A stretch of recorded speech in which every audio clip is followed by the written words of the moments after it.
Alors, pour créer un dé, je vais commencer par faire un cube. Donc, je vais prendre un rectangle, un carré. Je vais faire un dé géant, là, juste pour vous montrer un peu ce que ça donne. Donc, par exemple, ici, je pourrais dire que je veux 10 centimètres, parce que je suis en mètres, en fait. 10 mètres de large, point virgule, 10 mètres de haut. Voilà. Alors, vous comprenez là que j'ai vraiment fait un dé géant. Donc, j'ai dessiné un carré comme ça.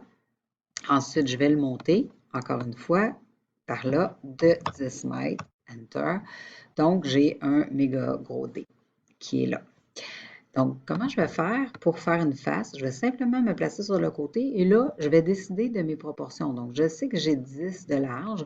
Je pourrais décider là, de mettre, par exemple, là, je vais faire, par exemple, la face du 6. Donc, je vais me prendre une mesure, puis je vais dire, bon, ben, la première mesure ici, disons, je vais la mettre à 2. Ensuite de ça, je vais mettre celle du milieu, évidemment, à partir du bord, je vais la mettre à 5. Puis celle du bas, je vais la mettre à 2 elle aussi. Admettons que c'est ça que je décide. Je vais faire dans l'autre sens. Je vais dire, bon, ben, à partir de là, je le mets à 2.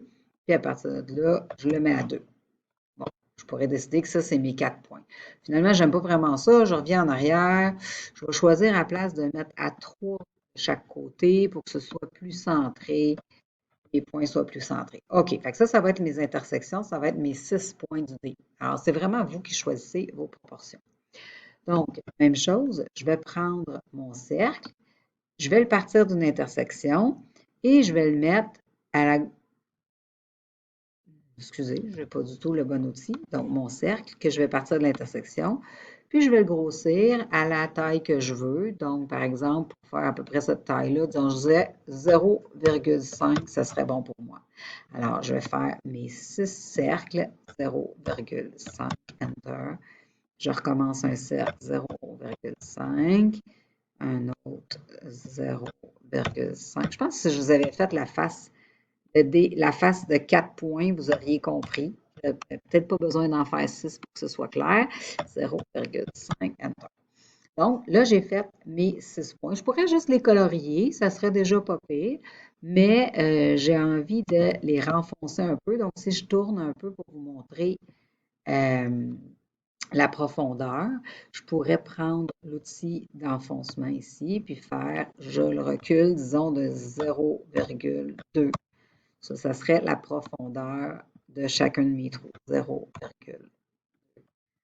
OK, fait que je peux faire 0,2, encore une fois. En fait, j'aurais même pu, je vais vous le montrer sur le dernier, j'aurais pu en choisir plus qu'un. Oups, excusez.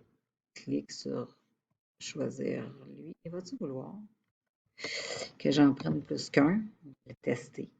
Si je prends CTRL, j'ai gardé CTRL enfoncé pour en prendre deux.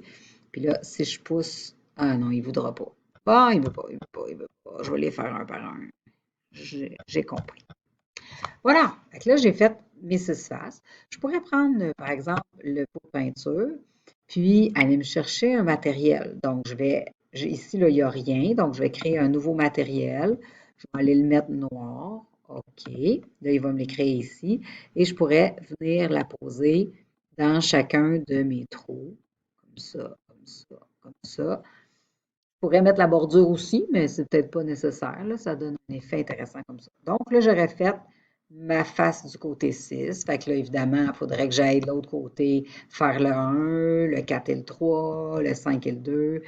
Puis, quand j'aurais terminé ça, je pourrais prendre mes lignes qui sont là, delete, je l'efface, delete.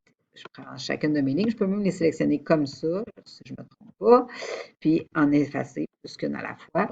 Et après ça, j'aurai un beau gros dé géant sur la scène quand je vais avoir fini toutes les côtés. Voilà!